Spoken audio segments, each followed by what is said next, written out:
कार्य समाली माधोपुर बंद थी भारत और दुर्गा पूजा होते हुए ट्रेन अपने गंतव्य स्थान जयपुर में पहुंची।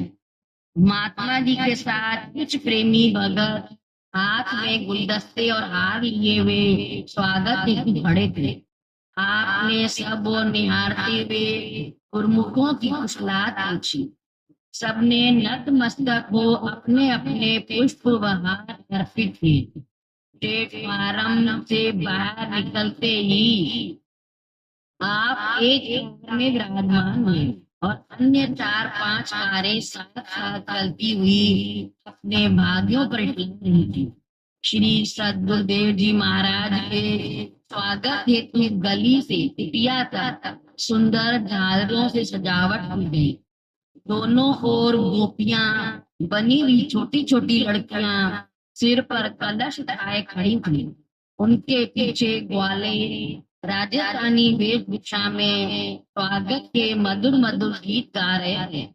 उनके पास ही पंक्ति में दोनों ओर संगतें पुष्प वृष्टि कर रही थी।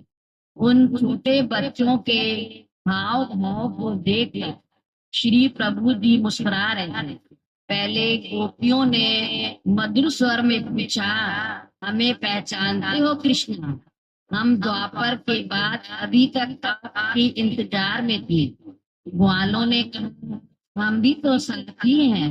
संगतों ने जयकारे बुलाए और आपने कलशों के ऊपर रखी हुई मिश्री और नारियल का भोग उठाकर उन सबको देते हुए फरमाया, आप सबने प्रतीक्षा की और हम भी जल्दी जल्दी आपके पास यहाँ पहुंच। इसके पश्चात आप आश्रम में प्रवेश कर सुंदर सुसज्जित सिंहासन पर विराजमान हो गए। बच्चों ने हाथ में शुभ जन्म दिवस मुबारक के बैनर पकड़े हुए थे। गैस से भरे हुए गुब्बारों के गुच्छे महाप्रभु जी के कर कमलों में अर्पित करते हुए सबने एक स्वर में हैप्पी बर्थडे टू यू, जन्म दिवस मुबारक और जय जयकार की ध्वनि से सबको आह्लादित कर दिया। उनके सरल प्रेम से प्रसन्न होकर आपने फरमाया, जन्मदिन हमारा है या तुम्हारा? 30 सितंबर को तो अभी 4-5 दिन बाकी हैं। भाई जी और भक्तों ने विनय की श्री गुरु महाराज के पावन श्री दर्शन और जयपुर में शुभ आगमन से यहाँ की धरती भाग्य मना रही है। गुरुमुख प्रेमियों के हृदय में अनुपम खुशी छा गई है। हमारे लिए इससे बढ़कर सौभाग्यशाली दिन शुभ अवतरण का क्या हो सकता है। श्री वचन हुए कि महापुरुष भक्ति की ज्योत जगाने के लिए ही संसार में अवतरित होते हैं। वे भक्ति का प्रसाद देते हैं और भक्ति के अभिलाषी भगत जन जिज्ञासु उसे ग्रहण कर अपना जन्म साकारत करते हैं। सत्पुरुषों को अपने लक्ष्य की पूर्ति में हार्दिक प्रसन्नता होती है। यही जन्म दिवस है, जब भी मनाओ, जिस दिन मनाओ, भक्ति के पथ पर आगे बढ़ते जाओ। सबने मिलकर जयकारा बुलाया। श्री प्रभु जी ने एक काटा, तालियों की गड़गड़ाहट और हैप्पी बर्थडे स्वामी जी की धुन से सारा आश्रम गुंजायमान हो गया। गोपी और ग्वालों को प्रसाद उठाकर सबको केक वितरित कर खूब निहाल की।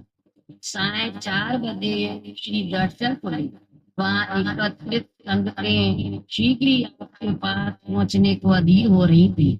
उन्हें यूं मत पतावला होता देख आपने फरमाया कि हम अभी आपके पास ही हैं। सबको बारी बारी से मत्था टेकने का अवसर अवश्य मिलेगा। कुछ प्रेमियों ने जयपुरी रजाई और रंग बिरंगी राजस्थानी पगड़ियां भेंट की। उनकी भावना अनुसार कुछ एक को आपने अपने कर कमलों में लिया और उनकी श्रद्धा भावना को पूर्ण किया। पुनः वचन हुए कि मनुष्य के सुख दुख की निर्भरता उसके विचारों पर है। एक मनुष्य राज प्रसादों में रहता है, उसे सब प्रकार की सुख सुविधाएं प्राप्त हैं। परंतु यदि विचारों की धारा प्रभु के नाम की ओर न होकर विलासता की ओर है, तो वह कभी सुखी न होगा। दूसरी ओर एक व्यक्ति साधारण सी झोपड़ी में रहने वाला है, जिसे जीवन की सुख सुविधाएं प्राप्त नहीं, परंतु चित्त नाम से जुड़ा हुआ है, तो वह सदा सुखी और प्रसन्न रहेगा। चिंता और कल्पना उसके निकट तक नहीं आ सकती। महापुरुषों का कथन है, मौत तन के बलिहार रहे, जिन्हें नाम लगे प्यार से, इसलिए जब चहु जुग जिन्हें नाम अब पार। महापुरुषों ने नाम की कमाई का सबसे ऊंचा और श्रेष्ठ स्थान दिया है और कथन करते हैं, जिनका प्यार प्रभु के नाम से है, उन पर बलिहार जाना चाहिए, क्योंकि चारों युगों में ही वे सुखी रहते हैं।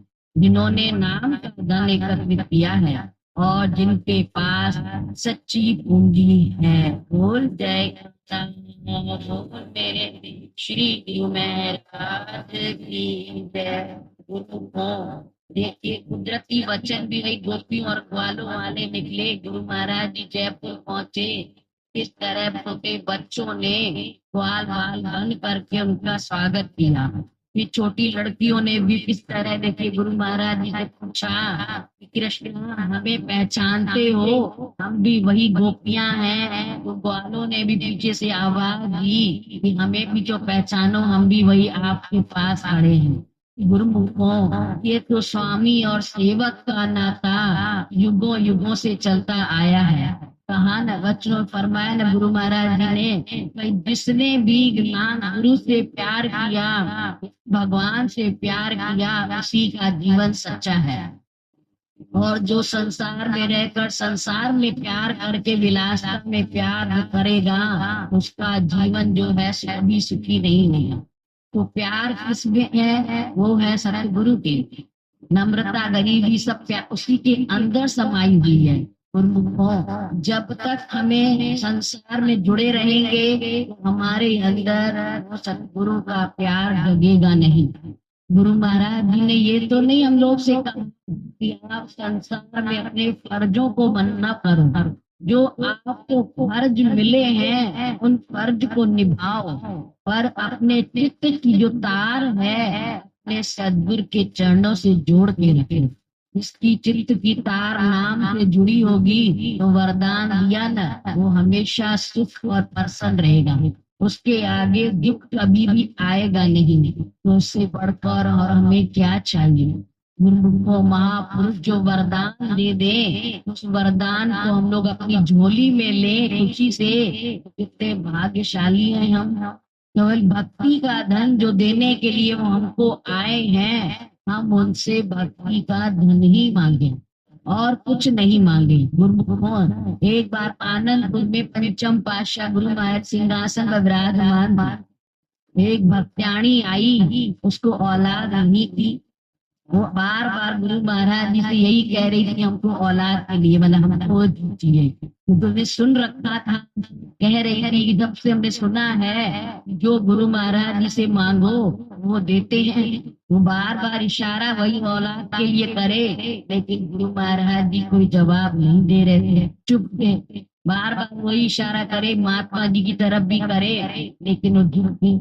फिर महात्मा जी ने देखा कि गुरु महाराज जी की मौज कुछ और है, तो उन्होंने भक्त्याणी को इशारा करके कहा कि तुम ये संसार की चीज न मांग करके आप उनसे ये कहो कि हमें आप भक्ति का धन दीजिए, भक्ति के धन से हमें माला माल कर दीजिए और नाम की दात हमें दीजिए, हमें आपके डर से और कुछ नहीं चाहिए। उस भक्त्याणी का मन तो नहीं था, लेकिन महात्मा जी के कहने पर उसने वही चीज कहा, स्वामी जी हमें भक्ति का धन दीजिए और नाम की दौलत से माला माल कर दे। उस समय गुरु महाराज ने मुस्कुरा करके कहा कि तुम ये अगर पहले हमसे मांगती, उसके पीछे तुम्हें संसार की पूरी दौलत मिल जाती, लेकिन तुमने महात्मा जी के कहने पर भक्ति का धन मांगा है, न कि अपने मन के कहने पर।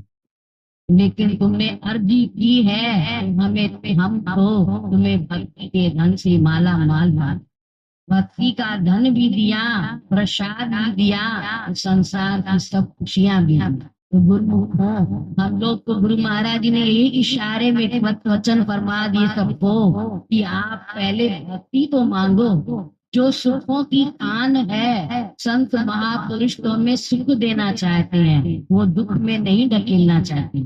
कि संसार में है ही दुख भरा हुआ, कितने दिन की खुशी रहती है। आप खुद देखो, औलाद मांगते हो तो जब दुख आता है तो फिर क्या करते हो। तब कभी अगर औलाद सही न निकले तो आप कहते हो इससे अच्छा तो हम ऐसे ही सही थे, अपने भगवान से तो मिले हुए थे। तो उस समय मुंह से निकलता है इससे अच्छा पहले ही भगवान से हम भक्ति का धन मांगे। और जो कहा कि सच्ची कमाई जो है वो आप मांगोगे हमेशा सुखी रहोगे, इस संसार में आपको दुख कभी भी नहीं आएगा। और हम लोग को क्या चाहिए, लेकिन ये इंसान ये जीव क्या चाहता है, पहले संसार की खुशियां, ये संसार की खुशियां मिल जाएं तो हम खुशी हो जाएंगे। लेकिन नहीं गुरुमुखों, ये तो 99 का चक्कर है, 100 कभी पूरा ही नहीं होगा। 99 के चक्कर में पूरी जिंदगी हम अपनी खराब कर देंगे।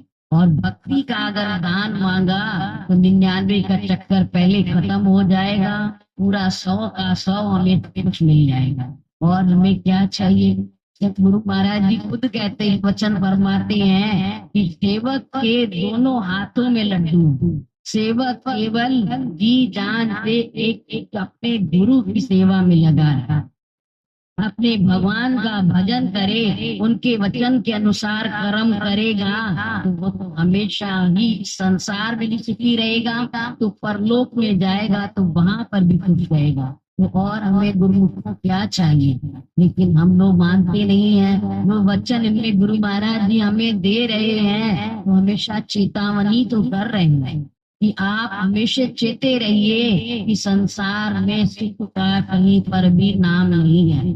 ये उतनी देर के लिए है जैसे पटाखे को जलाइए तो पट पट करके फिर बुझ जाएगा, फिर क्या पटाखे की अहमियत रहती है, नहीं रहती। तो उसी तरह संसार की झिलमिल भी है, जितनी दिन है उतनी रहेगी। जहाँ संसार की झिलमिल खत्म हुई तो भूल जाएगा इंसान की क्या था क्या नहीं था।